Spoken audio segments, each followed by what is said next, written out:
karena begitu besar dan dahsyatnya kasih-Mu atas kehidupan kami.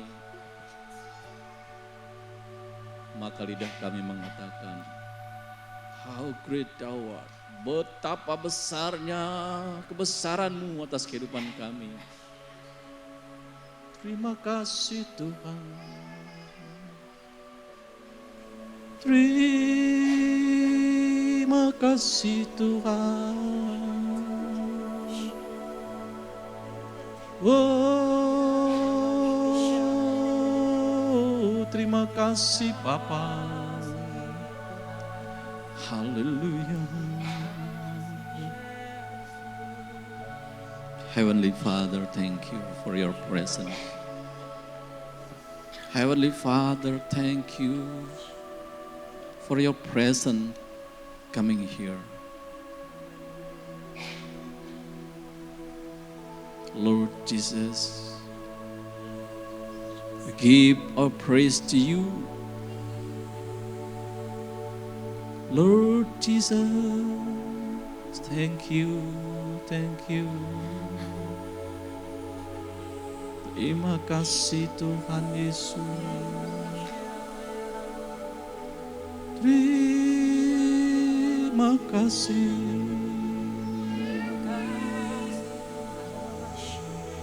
Terima kasih Tuhan. Haleluya.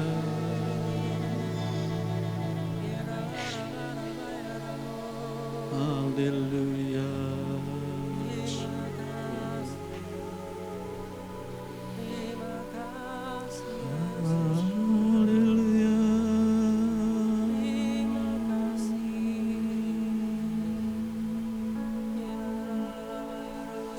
Terima kasih Tuhan. Terima kasih.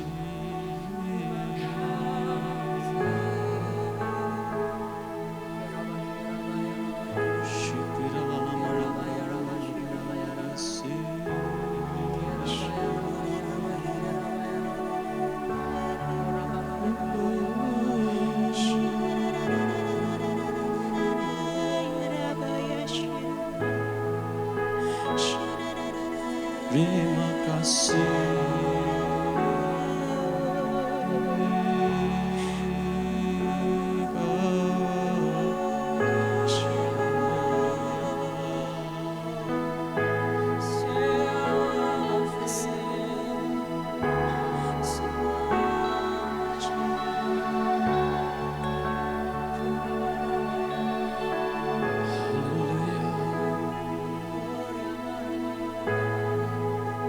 Dari kedalaman hati kita, katakan syukur kepada Tuhan. Masing-masing pribadi kita mengucap syukur kepada Tuhan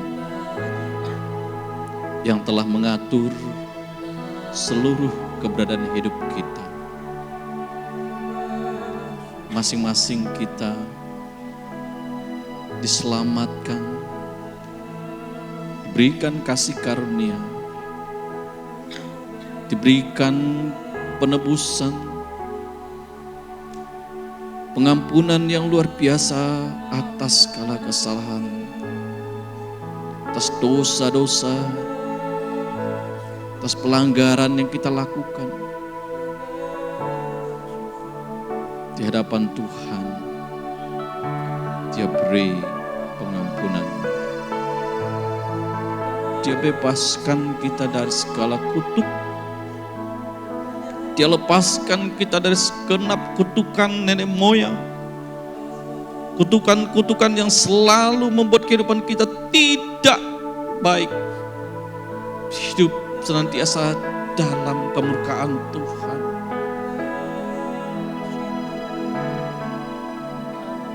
Kasih Tuhan begitu besar, nyata, sungguh nyata atas pribadi kita, atas kehidupan kita. Dia beri perlindungan setiap hari kepada kita.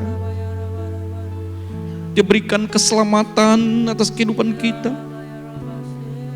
Dia berikan damai sejahtera yang sangat berbeda dari damai yang dialami dalam dunia ini. Dia berikan sukacita. Anugerah-Mu Tuhan sangat besar atas kehidupan kami. Thank you Lord. Thank you Lord. Kami mengucap syukur, berterima kasih Bapa di surga atas kebaikan-Mu, atas anugerah-Mu, atas segala berkat yang kami alami dan yang kami rasakan. Kami datang hari di hadapan-Mu di sore menjelang malam hari ini. Bukan karena kuat, bukan karena gagah, bukan karena kehebatan, bukan karena segala yang ada kami miliki, tapi karena ini adalah anugerah-Mu dan kami mau katakan thank you Lord. Terima kasih Tuhan buat kebaikan-Mu tersebut. Dan rasa syukur kami naikkan kepadamu. Kami masih diberi kesempatan memuji, memuliakan nama-Mu, beribadah di tempat ini. Kami menyadari kami hidup bukan dari perkataan, bukan dari makanan rohani, makanan biasa. Tapi kami menyadari bahwa hidup kami karena firman Tuhan.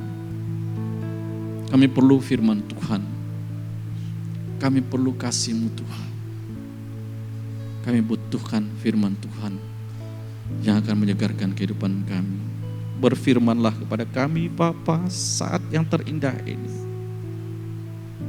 Sebagaimana Samuel mengatakan, saya mendengar Tuhan apa yang Engkau ingin katakan. Perkatakanlah.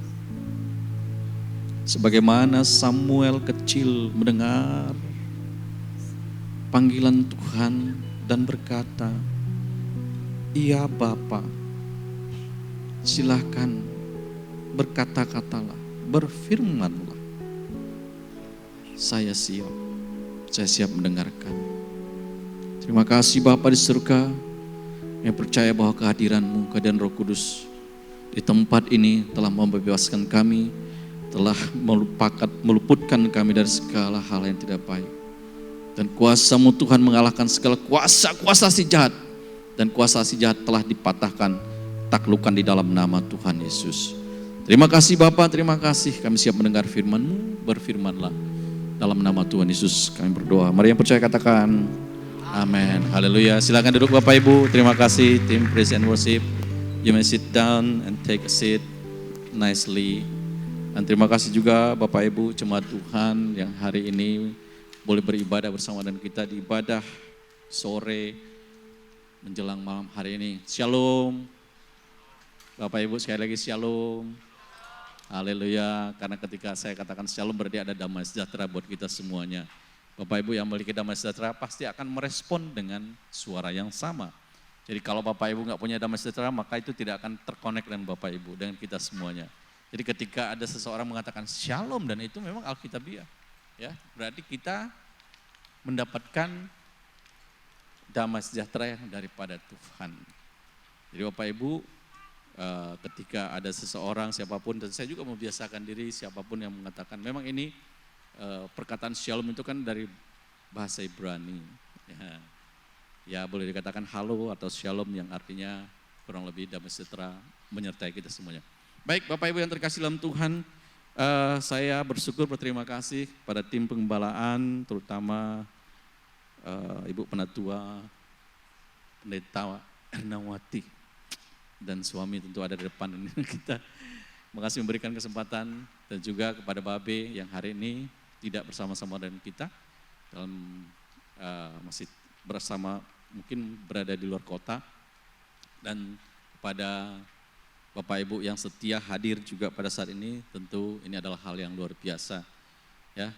Tapi sebelum saya menyampaikan firman Tuhan, sebagaimana biasanya saya ingin menyapa dulu, mungkin ada Bapak Ibu yang baru pertama kali hadir dalam ibadah ini, boleh angkat tangan? Ada yang baru pertama kali hadir di ibadah pertama kita? Wah ternyata. Ada ya? Oh di seberang sana, Bapak Ibu, Bapak atau siapa ini?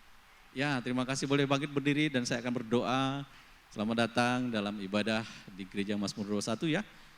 Bapak Ibu yang terkasih, rekan kita bergabung dengan kita akan berdoa buat dia. Apapun yang menjadi pergumulannya, Tuhan pasti akan campur tangan. Mari angkat tangan dan saya akan berdoa. Haleluya, Bapa di surga, terima kasih, kami ucap syukur ketika hari ini ada rekan kami, saudari kami yang dikasihi Tuhan, dia boleh bergabung bersama kami dalam ibadah ini, bukan secara kebetulan, tapi kami percaya anugerah Tuhan yang besar atas kehidupannya, menuntunnya sehingga boleh bergabung dalam ibadah kami. Dan kami berdoa dalam nama Tuhan Yesus Kristus, biarlah apapun yang menjadi pergumulan kehidupannya, apa yang menjadi kerinduan hatinya, hari ini juga Tuhan menjawabnya dalam nama Tuhan Yesus. Dia datang dan dengan berbagai mungkin permasalahan persoalan kehidupan, tetapi dia akan pulang ada jawaban yang daripada Tuhan. Tuhan akan menjawab apa yang menjadi permasalahan kehidupannya. Dalam nama Tuhan Yesus. Terima kasih Bapa, terima kasih. Haleluya, amin. Terima kasih, selamat datang.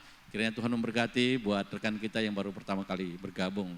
Bapak Ibu yang terkasih dalam Tuhan, nah inilah komunitas kita, keluarga. Kalau jargon kita kan keluarga sukses berhati misi, ya jargon dari gereja ini, dan mungkin itu bisa terus kita perkatakan. Bapak Ibu yang terkasih dalam Tuhan, pada kesempatan yang indah ini tentu saya ingin menyampaikan berbagai firman Tuhan buat kehidupan, buat kita pada malam hari ini. Tema firman Tuhan itu sudah kelihatan di depan Bapak Ibu. Temanya apa Bapak Ibu? Sama-sama katakan. Ada yang bisa baca di atas tuh? Apa? Apa temanya? Ada yang bisa baca? 1, 2, 3. Masih belum banyak. Sekali lagi ada yang bisa baca? Wah, satu kalimat ini sebetulnya Bapak Ibu. Ini ada yang mengatakan udah hopeless. Ini mengatakan udah kita nggak usah buat apapun. Ya. Nah Bapak Ibu, siapa sih di kehidupan kita ini yang gak punya pergumulan, gak punya permasalahan? Nah hari ini, bulan ini, nah Bapak Ibu yang punya anak, yang baru menyelesaikan sekolah menengah, pasti merancangkan sesuatu. Bahkan sebelum-sebelumnya udah dipikirkan sebagai orang tua yang baik tentunya. Pasti akan merencanakan, membuat sebuah perencanaan, set the planning, mengatur perencanaan di dalam kehidupan. Nah saya akan berbicara hari ini kepada kita orang tua, yang hari ini juga saya sendiri adalah orang tua, yang sedang merencanakan, karena saya punya anak, ya kan, kemarin di bulan Juni ini tentu sudah masing-masing ada yang senang sekali orang tuanya melihat hasil atau nilai raport anak-anak. Yang punya, ya ini bapak-bapak boleh angkat tangan atau yang punya anak, ada nggak yang punya anak sini? Oh nggak ada, ini anak muda semua berarti ya. Ya, ada yang punya anak yang merencanakan anaknya waktu SD mau masuk di mana, SMP mau masuk di mana, SMA mau kuliah di mana, yang kuliah mau kerja di mana setelah selesai. Pasti Bapak Ibu merencanakan itu semuanya, termasuk saya. Ketika anak saya SD, saya udah berpikir, itu nggak tiba-tiba loh anak kita masuk SMP. Ada nggak yang di sini anaknya tiba-tiba masuk SMA? Atau anaknya tiba-tiba masuk kuliah? Lalu ketika anaknya bertanya kepada papanya, "Pak, saya mau kuliah." "Loh, kok kamu langsung kuliah sih?" Atau, "Pak, saya mau masuk SMA." "Loh, kok kamu tiba-tiba masuk SMA sih?" Enggak ada yang tiba-tiba Bapak Ibu, sama dengan orang mau melahirkan. Siapa di sini yang tiba-tiba melahirkan? Tanpa proses 9 bulan. Hebat sekali. Semuanya, makanya ada orang ketemu dan jumpa dengan kita. "Tolong saya, istri saya mau melahirkan. Saya enggak punya duit. Enggak punya persiapan." Lah, hari-hari ketemu sama istrinya, perutnya makin lama makin besar. Ketika mau melahirkan tidak ada duit. Itu orang yang bagi saya itu sangat-sangat tak masuk akal. Alasan itu tidak punya duit. Karena istri atau perempuan tidak mungkin tiba-tiba melahirkan kecuali tak pernah diketahui tanpa suami. Ini yang saya maksudkan adalah yang keluarga suami. Begitu juga anak-anak. Datang misalnya ke satu tempat, tiba-tiba mau pinjam duit, mau masukin anak yang di sekolah, tidak ada duit. Tidak ada yang tiba-tiba Bapak Ibu. Ketika dia tahu kelas 6 SD, dia akan masuk di SMP. Udah ada pilihannya, mau masuk negeri atau masuk swasta. Tapi saya percaya kebanyakan kita di sini anaknya masuk di swasta. Termasuk anak saya. Tidak sedang downgrade untuk negeri ya. Tapi saya tahu persis. Masuk di sekolah negeri pasti ada biayanya. Bahkan jauh-jauh hari. Ini salah satu pengkhotbah kita kemarin cerita sama saya. Anaknya tahun ini udah didaftarin masuk di kuliah. Mau kuliah. Padahal masih baru naik kelas 12. Masih 1 tahun lebih. Sudah direncanakan jauh-jauh hari. Nothing is suddenly happen. Tidak ada di dunia ini yang bagi kita tuh tiba-tiba terjadi. Everything by process. Ya, semuanya ada prosesnya. Anak saya nanti mau kuliah nih tahun ini, ya kan? Tadi barusan dia tes jam 1 siang tadi, ya. Dari sebelumnya kami udah persiapan. Ada bagian kita, ingat ya Bapak Ibu ya, saya nggak pernah meragukan yang namanya mujizat Tuhan, yang namanya hal-hal yang ajaib dari Tuhan. Saya tak pernah meragukan itu. Tapi Tuhan bilang, lakukan bagianmu. Tuhan akan melakukan bagiannya. You do the best, God will do the rest.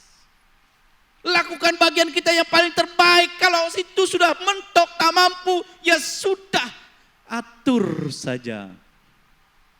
Tuh, kalau kita udah melakukan, mempersiapkan semuanya, tentu prosesnya baik, semuanya sesuai dengan prosedur, and at least finally kita tak mendapatkan, we don't get the best result, ya udah. Kita katakan atur saja Tuhan. Anak saya yang nomor 2, dia sudah tes mandiri, jalur mandiri. Karena UTBK kemarin dia tidak ikuti. Karena waktu yang dia mau pilih jurusan itu, saya bilang, this is not a good choice for you. Ya.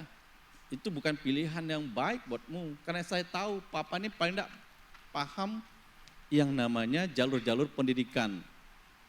Ya meskipun sebetulnya tidak ada yang kebetulan. Kalau dia harus pilih satu jurusan yang bagi sebagian orang berpikir itu jurusan untuk kuliah ya. Tidak terlalu favorit ya. Saya sampaikan sama dia, kalau kamu tes itu pasti lulus. Kenapa? Karena jurusan itu jurusan yang common, umum, dan tapi very difficult to get job. Sangat sulit untuk mendapatkan pekerjaan. Ya, sangat sulit tidak berarti tidak bisa. Tapi saya bilang peluangmu itu tidak bagus. Maka jadi UTBK-nya dilewatkan, dia ikut tes mandiri. 2 kali sudah tes, 2 minggu yang lalu dia coba tes di salah satu universitas terbaik di Indonesia ini. Dan tadi jam 1 juga dia ikut tes juga. Tapi sebelum dia ikut tes, saya udah kasih tes juga challenge bagi anak saya.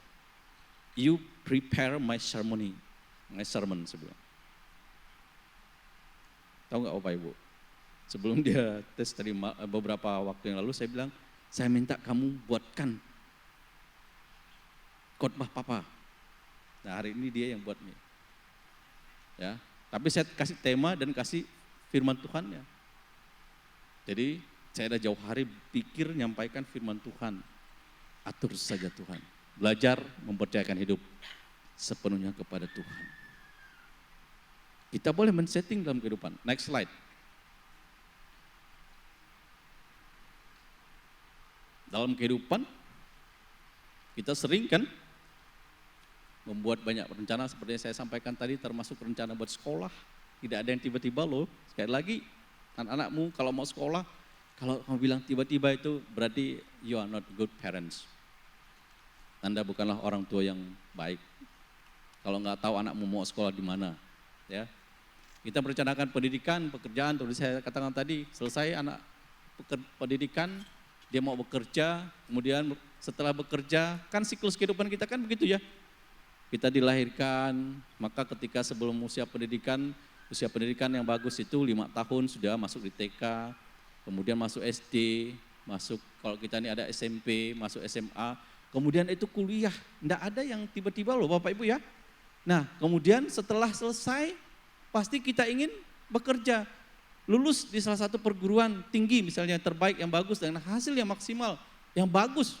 Nah tentu setelah selesai dapat gelar sarjana, orang tuanya juga senang bangga, fotonya ada di mana-mana, statusnya di-update, orang tuanya pun update status juga, foto sama anaknya yang baru di wisuda misalnya kan.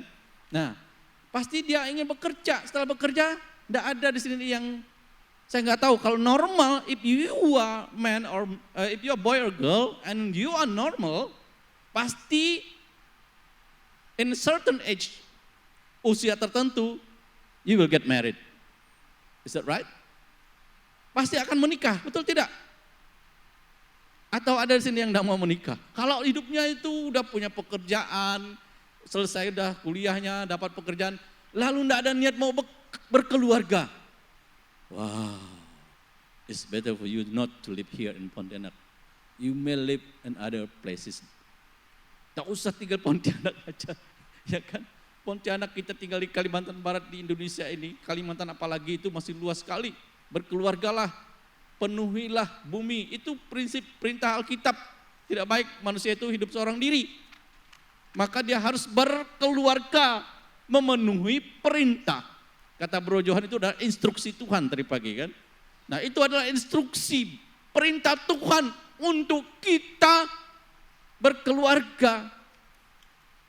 Setelah berkeluarga tentu dalam, mungkin sebelum berkeluarga juga ada pelayanan. You need the plan, perlu perencanaan.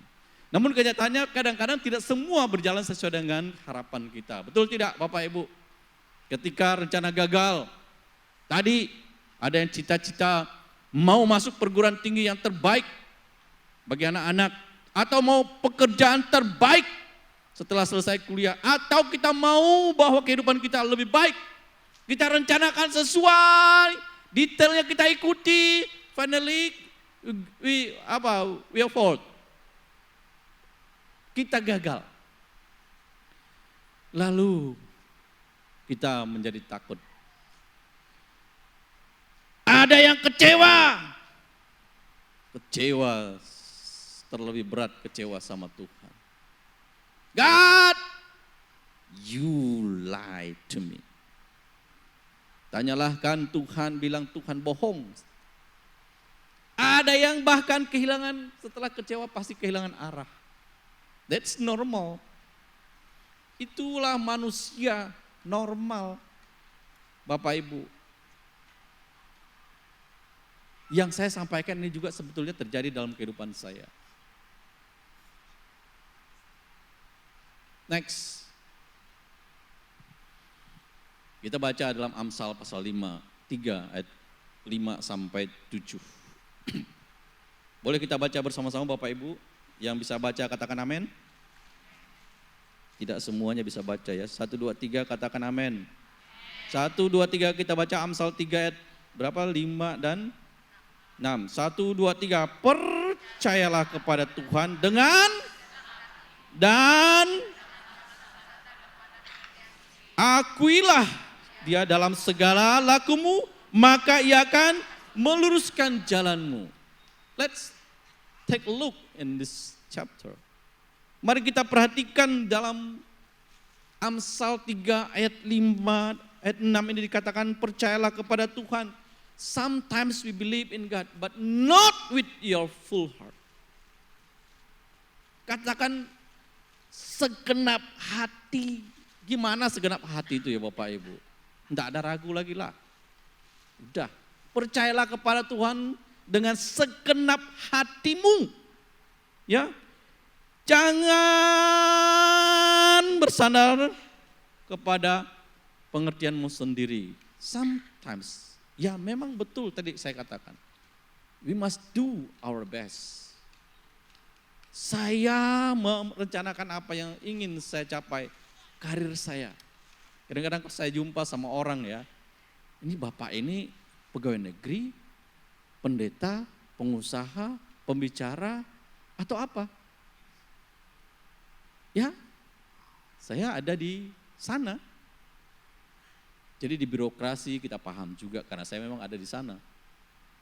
Karir saya sebagai pegawai negeri hari ini, kalau saya mau kecewa, wow sangat kecewa Bapak Ibu.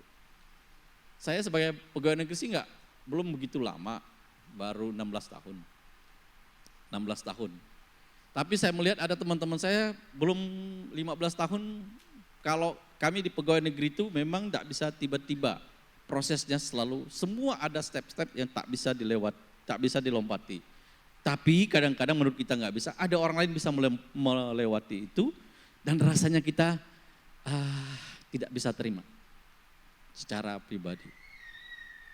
Ya, tapi saya kemarin dengan karir saya di pegawai negeri, hari ini saya ini kan di pegawai itu biasa-biasa saja Bapak Ibu. Nah, biasa ya. Ya levelnya masih bawah. Saya sampai katakan Tuhan, kalau saya salah di pegawai negeri ini, ya mungkin saya harus meriset ulang tentang apa yang saya rencanakan. Saya membuat yang terbaik bagi saya, maka pendidikan saya maksimalkan. Ya kan? Secara kepangkatan harusnya saya sudah di level tertentu tapi masih terganjal. Artinya masih berhenti di situ. Tapi suatu hari ada teman saya bilang begini, don't worry, you're like an arrow. Kita ini seperti anak panah. Bapak Ibu tahu anak panah? Anak panah itu tidak akan berfungsi ya kalau tidak ada baunya atau busurnya. Nah ketika engkau seperti anak panah, seperti kita katakan juga kita ini kan seperti anak panah di tangan pahlawan. Anak panah Bapak Ibu itu ditarik. Ditarik itu bukan maju loh. Jadi hari ini kalau kita masih mengalami seperti itu berarti kita ini seperti anak panah yang sedang ditarik mundur. Tarik mundur. Itu perlu tenaga. Tarik mundur untuk menuju sasaran itu, maka kita ini sedang berada di posisi mundur. Mungkin ada yang maju duluan. Nah tetapi ketika si pemanahnya sudah menemukan target yang pas, dia akan melepaskan anak panah kita. Itulah terobosan yang akan melaju, akan mencapai target tertentu. Jadi saya dihiburkan dengan satu ilustrasi ini. Jadi kalau hari ini usahamu, bisnismu, pekerjaanmu, karirmu sama yang seperti yang saya alami, so we just say atur saja Tuhan. Jadi ada satu kata ini, tapi ingat kita harus mempersiapkan diri kita. Mempersiapkan betul-betul kita dengan percaya kepada Tuhan dengan segenap hati. Ya, percaya kepada Tuhan dan itu berarti mengandalkan Tuhan lebih dari kemampuan sendiri. Mungkin hari ini saya juga mengandalkan kemampuan saya, sehingga itu sepertinya Tuhan katakan, kalau kamu berada di posisi itu, kamu nanti bisa jadi orang sombong atau punya hal yang lain yang tidak memuliakan nama Tuhan. Tetap percaya meskipun belum melihat jalan keluar. Itu mengandalkan Tuhan, menyerahkan masa depan kepada Tuhan. Saya tahu masa depan saya di tangan Tuhan itu adalah masa depan yang cerah, yang gilang gemilang. Yang hari ini memang mungkin kelihatan masih seperti saya melihat Bapak Ibu dan saya tidak melihat ada di balik layar hitam ini. Nah ketika itu dibukakan ternyata ada sesuatu yang sangat luar biasa. Nah hari ini mungkin seperti itu. Saya nggak tahu Bapak Ibu, ya. Dan ada satu kalimat yang katakan iman bukan berarti mengetahui semua jawabannya, tetapi percaya kepada Dia yang memegang jawabannya. Kita beriman, yes. Itulah yang membuat kita terus percaya kepada Tuhan. Next.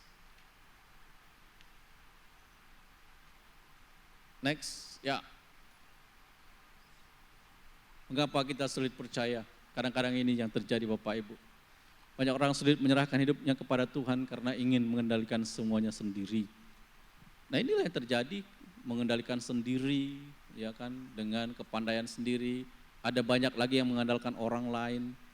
Bapak Ibu, kita Kalbar ini viralnya lumayan luar biasa loh. Ya gak? Misalnya contoh nih, kalau Bapak Ibu tahu, siapa Kapolda Kalbar sekarang? Kapolda Kalbar ini lagi kosong loh, hampir 2 bulan. Termasuk pembicara nasional tuh. Kenapa dia tak dilantik-lantik Kapolda baru dan tidak dilantik di jabatan yang baru, mantan Kapolda kita sekarang? Karena ada satu kasus juga yang sangat viral kan? Yang dulu waktu presiden kita, calon presiden itu kampanye, didukung sama 2A, Aseng dan Asing. Nah Kalbar kan lagi bermasalah dengan siapa? Siapa lagi viral, siapa yang ditangkap kemarin tuh? Itu kan lagi buat viral dan itu berdampak loh. Satu orang ini bisa bikin dampak Kalimantan Barat. Itu luar biasa, termasuk kepada orang-orang di daerah. Nah gara-gara dia tuh sekarang banyak orang yang ketakutan, tanda kutip ya. Ya. Kan saat ini ada peti, tahu Bapak Ibu peti? Apa peti? Penambangan emas tanpa izin, bukan peti itu, peti mati bukan. Nah, ini kan itu katanya dia nampung macam-macam lah. Ya, ada yang mengandalkan seperti itu, saya tahu orang yang mengandalkan yang berbintang-bintang, mengandalkan pejabat, mengandalkan orang. Kita tahu siapa yang bisa diandalkan di dunia ini. Yang diandalkan itu sedang bermasalah terus. Makanya kita jangan mengandalkan kekuatan sendiri, ya, mengandalkan apalagi udah jelas di Yeremia 17 kok. Kita boleh baca deh, ini tak ada catatan saya, biar Bapak Ibu tahu. Yeremia 17, ayat yang ke-7. Boleh media bantu? Yeremia 17 ayat 7. Saya dikasih tahu sama yang buat PPT ini tak boleh khotbah lebih dari jam 6:20 katanya. Jadi saya sisa 13 berapa menit lagi. Bisa tampilin Yeremia 17 ayat 7.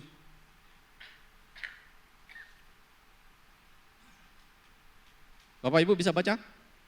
Coba 1, 2, 3 di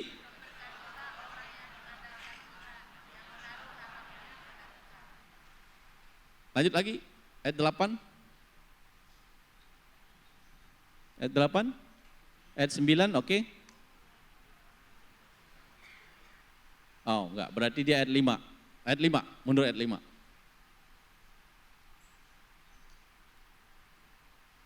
Apa? Coba baca dulu yang kuat ini. Jangan sama seperti yang sedang viral ini. 1, 2, 3, beginilah firman Tuhan, terkutuklah orang yang mengandalkan manusia, yang mengandalkan kekuatannya sendiri dan yang hatinya menjauh dari pada Tuhan.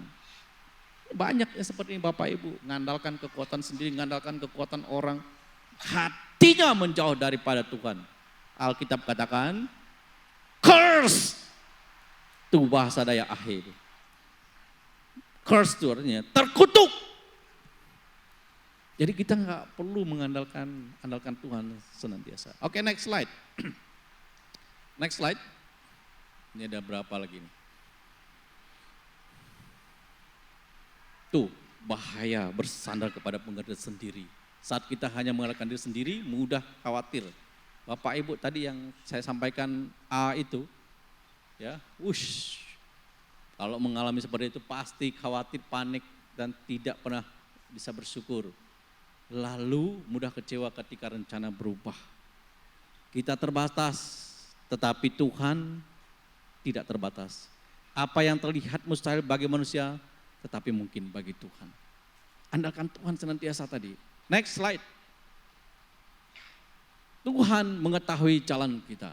Jadi Tuhan sudah mengatur semua kehidupan kita ini. Kita tidak mengetahui masa depan dengan pasti ya, tetapi Tuhan mengetahuinya. Tuhan memegang kendali atas setiap langkah hidup kita. Saat kita percaya kepada Tuhan, hati kita tidak dikuasai ketakutan. Jadi ketika kita percaya 100% atau full heart kepada Tuhan, maka tak ada rasa khawatir, tak ada rasa takut. Dalam Filipi 4 ayat 7 dikatakan damai sejahtera Allah yang melampaui segala akal akan memelihara hati dan pikiranmu dalam Kristus Yesus. Arti damai itu yang membuat kita tidak khawatir, damai itu yang membuat kita tenang, damai itu yang akan membuat hati kita tidak takut. Damai dari Allah Bapa, damai itu yang akan memelihara hati kita. Kalau hati kita ini penuh semangat, kalau hati kita dipenuhi dengan kuasa Roh Kudus, Bapak Ibu, apa yang kau pikirkan, apa yang kau inginkan, apa yang ingin engkau cita-citakan, pasti Tuhan akan berikan itu tepat, indah pada waktunya. Tuhan tak pernah menjawab doa kita dengan buru-buru. Bapak Ibu, tidak ada Tuhan itu, kalau Bapak Ibu berdoa tidak ada yang Tuhan tetap menjawab doa kita ya kalau kita hidup dalam Tuhan. Tapi dia ada jawaban doa Tuhan ada 3. Dia langsung jawab, doa yang biasanya langsung dijawab tuh gini Bapak Ibu. Saya beri contoh ya, Bapak Ibu pernah bepergian jalan-jalan, naik kendaraan mobil atau motor, tiba-tiba di depan atau mungkin dalam hanya hitungan detik atau sekian detik akan terjadi kecelakaan. Dan Bapak Ibu memanggil nama Tuhan, pasti saat itu jawaban doamu nyata. Atau kalaupun sempat tanda kutip mobilmu mengalami hal yang tidak baik, tapi kau berdoa dalam nama Yesus, saat itu doamu dijawab. You are safe. Anda selamat. Tidak terjadi hal-hal yang mungkin hanya mobil atau apapun. Doa directly be answered. Doa yang langsung dijawab.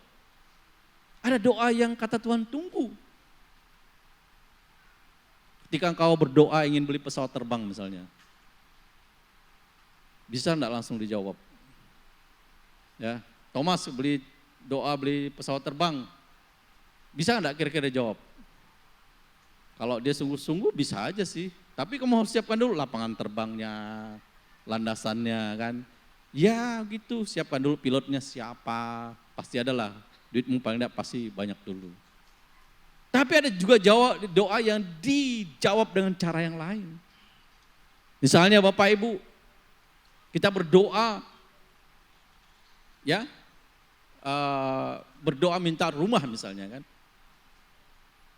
Pengen rumahnya seperti ini. Tanpa diketahui kita harusnya beli rumah, tapi ternyata beli ruko. Kata Tuhan, kamu lebih perlu ruko karena kamu bisa sambil usaha. Padahal kita pengen rumah yang lantai berapa gitu, yang bagus, yang ada macam-macam. Di-switch sama Tuhan untuk kita hal yang lebih baik. Oke, nah itu ada beberapa doa. Jadi kemudian kalau kita mengandalkan Tuhan hasilnya, Tuhan pasti memberi damai sejahtera meskipun keadaan belum berubah. Next slide.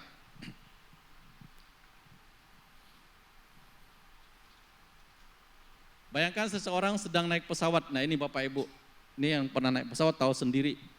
Ada yang pernah kenal sama pilotnya enggak? Sini ada pilot jemaat kita, anaknya Brother John Glenn ya. Saya tuh senang waktu satu hari dia bisa menerbangkan. Jadi pilot itu rupanya menerbangkan pesawat itu enggak langsung yang gede. Ya mulai dari yang yang capung, pesawat capung. Atau pesawat yang kecil lah.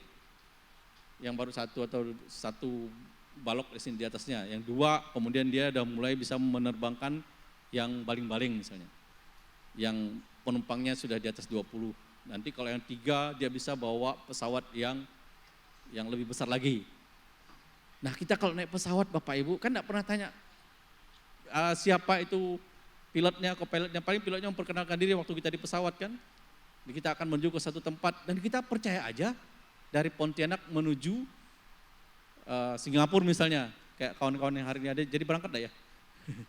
Ke Singapura karena sudah ada pesawat yang langsung dari Pontianak ke Singapura. Kan kita enggak pernah tanya kepada pilotnya, dia bisa tahu enggak. Pasti dia sudah capable. Nah, dan itu Bapak Ibu menandakan bahwa kita percaya sepenuhnya kepada pilot itu. Yang akan membawa kita kepada satu tujuan. yang kita tuju. Tidak bertanya-tanya kita kan? Pergi saja.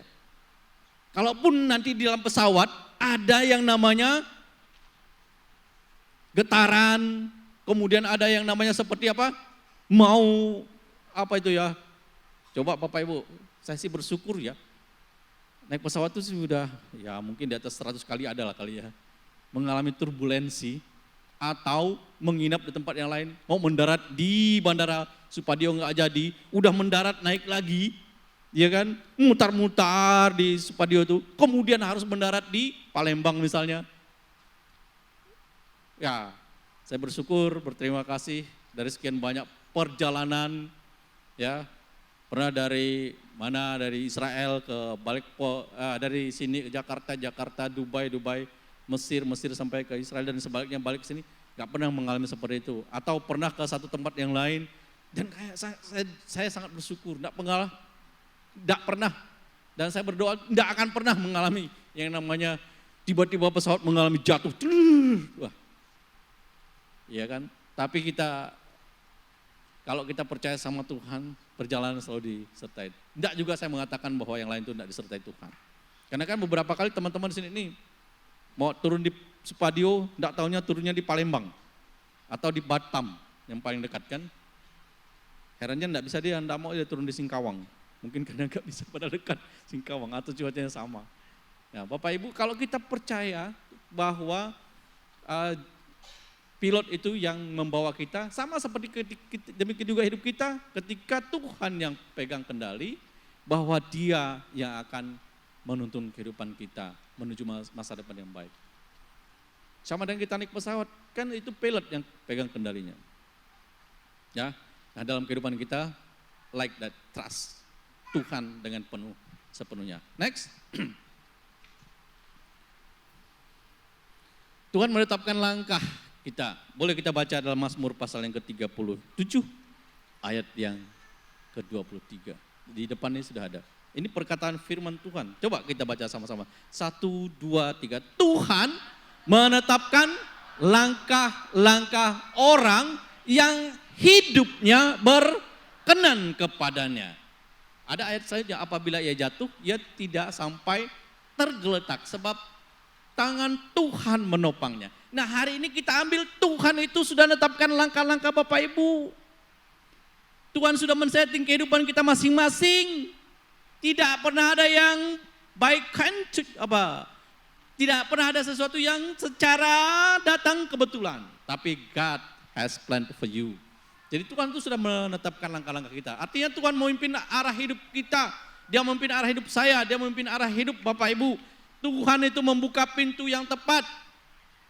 Di waktu yang tepat, di saat yang paling pas dan tepat.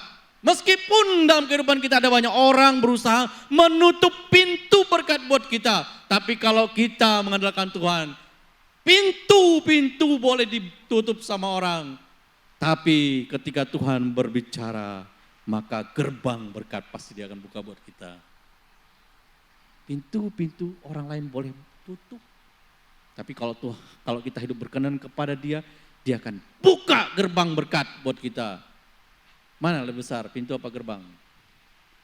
Kalau gerbang kita memasuki satu tempat, maka ada berkat yang luar biasa. Kalau pintu mungkin hanya tempat yang kecil. Tuhan menutup pintu yang salah dan Tuhan tidak pernah terlambat. Pertolongan Tuhan tidak pernah terlambat. Ada yang di sini berani mengatakan Tuhan terlambat menolong saya? Hah?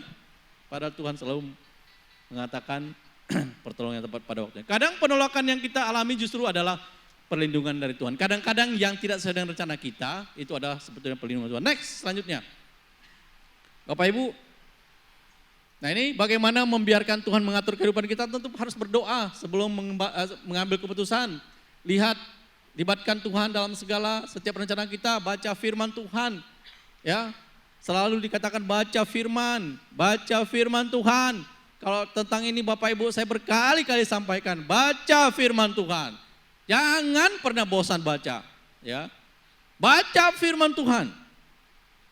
Jangan pernah baca firman Tuhan. Jangan sampai kita orang Kristen tidak pernah baca firman Tuhan. Ya, baca itu seperti kita Saya sudah menganalogikan membaca firman itu seperti kita makan setiap hari. Kadang saya baca hari ini, kemudian saya baca lagi. Sama dengan kita makan kan kalau di rumah, menu seperti itu tetap juga membuat kita kenyang. Kita tidak mengingat menu apa seperti apa, tetap nasi aja yang kita makan misalnya kan, atau yang lainnya. Kalau yang nggak makan nasi, karbo yang lain. Tetap taat meskipun belum mengerti semua alasan Tuhan. Lalu yang selanjutnya bersabar. Jadi berdoa, membaca firman, tetap taat dan bersabar. Selanjutnya next. Tanyakan kepada diri sendiri, bagian hidup mana yang masih saya pegang hari ini? Kekhawatiran apa yang belum saya serahkan kepada Tuhan? Apakah saya sungguh percaya dan memegang janji firman Tuhan itu? Memegang masa depan saya. Mungkin hari ini masih ada dalam pikiran benak kita seperti ini. Bagian mana dalam hidup ini yang masih kita pegang, yang kita belum serahkan sepenuhnya kepada Tuhan. Selanjutnya next. Kesimpulannya ketika kita tidak memahami jalan di depan, percayalah kepada Tuhan yang memegang masa depan. Jangan bersandar kepada pengertian sendiri. Lalu yang selanjutnya, karena Tuhan tidak pernah salah dalam mengatur hidup anak-anaknya. Tidak ada yang salah, ya kan? Jika Tuhan memegang kemudi, kita tidak perlu takut. Semua sebetulnya Tuhan telah atur. Ada satu ayat yang luar biasa lagi sebetulnya, yang luar biasa. Yang Tuhan katakan dalam Mazmur 139. Sejak dari dalam kandungan, sejak dari rahim ibu kita, Tuhan telah merancang, Tuhan telah menenun kita. Dia telah menentukan masa depan kita masing-masing. Kita terlahir di keluarga siapa, kita terlahir di mana, kita menjadi siapa. Tuhan telah setting itu semuanya buat kehidupan kita. Jadi Bapak Ibu, mari kita berkata kepada Tuhan. Tuhanlah yang atur dalam kehidupan kita ini. Tuhan yang mengatur. Atur saja Tuhan, hidupku milik-Mu. Ada yang tahu lagu ini? Ada yang bisa nyanyikan lagu ini? Hah?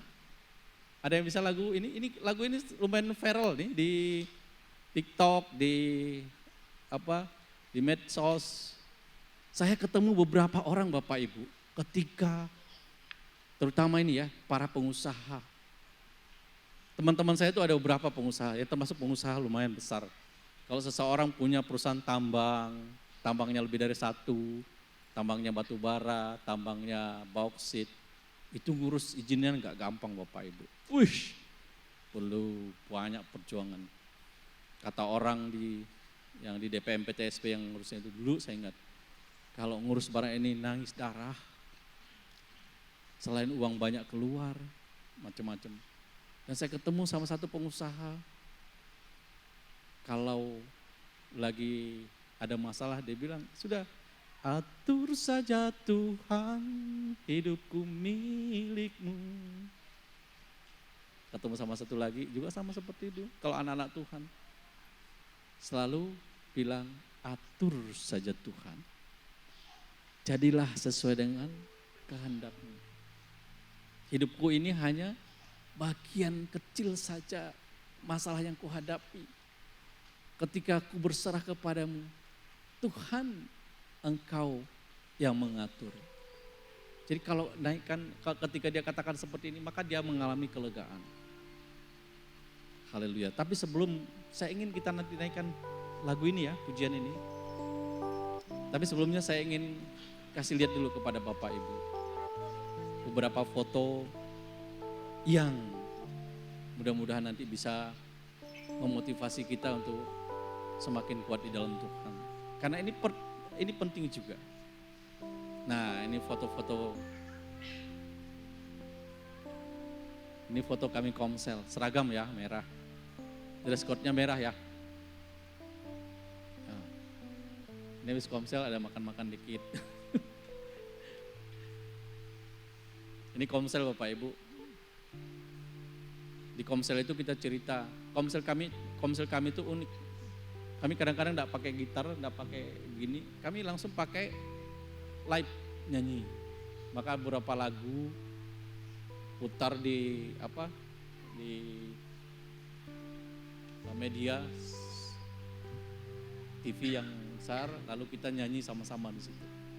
3-4 lagu kita nyanyi tanpa musik. Sekarang ini zamannya kalau komsel itu nggak perlu terikat lagi dengan pemusik. Ya.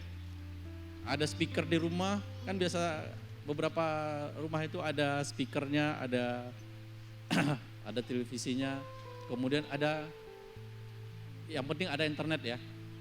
Karena kata Pak Gideon tadi pagi, kalaupun semuanya biar ada handphonemu bagus sehebat apapun, mau dia 4G, 5G, 7G, ya kan, atau itu berapapun, tapi kalau tidak ada jaringan internet, tidak mungkin bisa.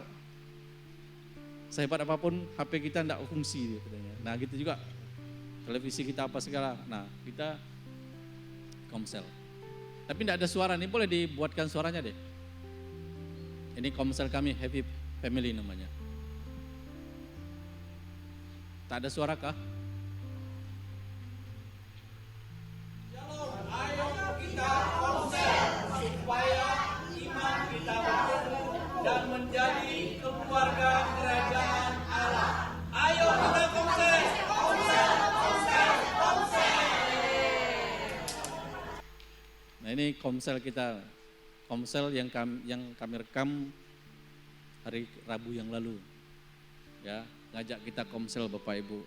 Di sini kita sharing juga, kita berbagi dan kita saling mendoakan. Ya, kalau kita saling mendoakan, kita saling menguatkan, maka hal-hal yang terasa berat, maka hal yang terasa mustahil, kita dapatkan jawaban. Doa seseorang, doa di komsel, di komunitas itu luar biasa.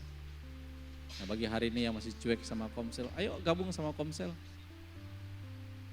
Yang hari ini masih nggak mau komsel, ayo komsel. Ya, ini kan inti dari gereja kita ini adalah komunitas sel. Ya, supaya Bapak Ibu terhisap di komsel itu, kata teman-teman tadi, iman kita bisa bertumbuh. Kenapa bisa bertumbuh? Karena bisa saling sharing. Yang nggak pernah bisa ngomong, kan tidak semua orang bisa ngomong di depan, tidak semua orang punya public speaking yang bagus. Ya, tidak semua orang bisa membuat bercerita di depan banyak orang. Tapi kalau di komsel, kadang-kadang saya cuma pancing aja. Saya cerita-cerita, nanti ada yang bertanya enggak? Coba jawab macam-macam. Atau ada yang mau sharing enggak? Kira-kira gitu ya. Baik Bapak Ibu, firman Tuhan sudah saya sampaikan. Masih ada waktu. Tadi bisa lagunya, atur saja Tuhan, hidupku milikmu. Harusnya anak-anak muda bisa nih ya. Hah? Boleh ya, kita naikkan pujian. Mari kita bangkit berdiri.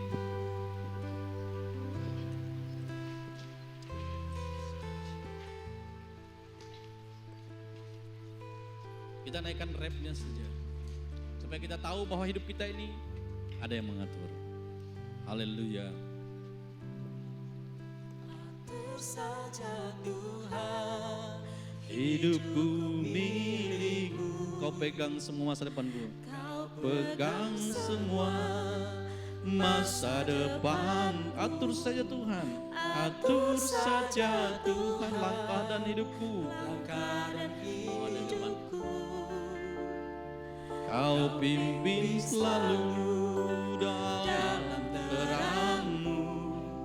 Biarlah sesuai kehendak-Mu. Ku hanya berserah. Sekali lagi katakan, atur saja Tuhan. Atur saja Tuhan, hidupku milikmu. Kau pegang semua masa depanku. Tak ada sia-sia di tangan-Mu. semuanya ku Serahkan padamu.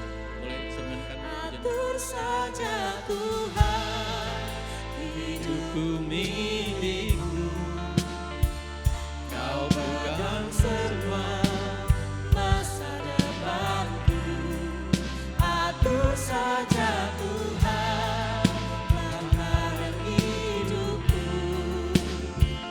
Kau pimpin selalu dalam terang-Mu. Biarlah sesuai kehendak-Mu. Ku hanya berserah padamu. Atur saja Bapak Ibu yang terkasih dalam Tuhan, kita tahu bahwa setiap kehidupan kita ini masa depanku.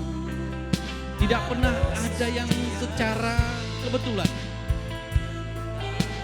Bapak Ibu sebagai apapun rekan-rekan saudara-saudara dalam kehidupan ini, tidak ada yang kebetulan. Tuhan telah mengatur segala sesuatu dalam kehidupan kita. Hari ini engkau punya masalah menurutmu sangat besar karena sakit mungkin yang lama engkau hadapi. Engkau gak sembuh-sembuh Tuhan. Atur saja Tuhan. Tetapi engkau masih bisa beraktivitas pada ada sakit. Kau pimpin selalu. Kau sakit itu gak sembuh-sembuh Tuhan. Tapi hari ini engkau masih bisa beribadah. Katakan, ya sudah Tuhan atur sajalah. Berarti kau punya rencana yang indah. Kau yang bisnis mungkin hari ini stuck. Engkau yang bekerja hari ini tak naik-naik posisimu. Engkau yang bekerja, yang berusaha penghasilan gak pernah bertambah. Padahal kau katakan, Tuhan aku ini sudah segenap hati datang beribadah kepadamu. Sudah percaya lama kepadamu. Apalagi yang kurang Tuhan. Rasa-rasanya engkau mulai putus asa. Rasa-rasanya engkau mulai menyalahkan Tuhan. Rasa-rasanya engkau sudah mulai mengundur kepada Tuhan. Tapi katakan, ketika ini datang, atur saja Tuhan. Atur saja Tuhan. Saya ikut. Kau pimpin selalu. Kemana engkau arahkan saya ikut. Kalaupun aku harus mundur, kalaupun aku harus berada di tempat yang paling bawah, let your will be done. Biarlah kehendak-Mu yang terjadi. Haleluya. Atur saja Tuhan. Bapak Ibu yang terkasih dalam Tuhan, berat kadang-kadang. Kau pegang semua. Tapi kalau mulai perkatakan apapun yang terjadi, atur saja Tuhan. Karena gak ada yang sia-sia. Haleluya. Semuanya ku serahkan padamu. Haleluya. Sia di tangan-Mu. Semuanya aku serahkan kepadamu. Ku serahkan padamu. Tak ada yang sia-sia. Sia-sia di tangan-Mu. Semuanya ku serahkan padamu. Haleluya. Semuanya kami serahkan ke dalam tangan kasih-Mu Tuhan. Atur saja. Kami manut, kami ngikut. Terima kasih. Engkau baik. Dalam nama Yesus. Haleluya. Amin.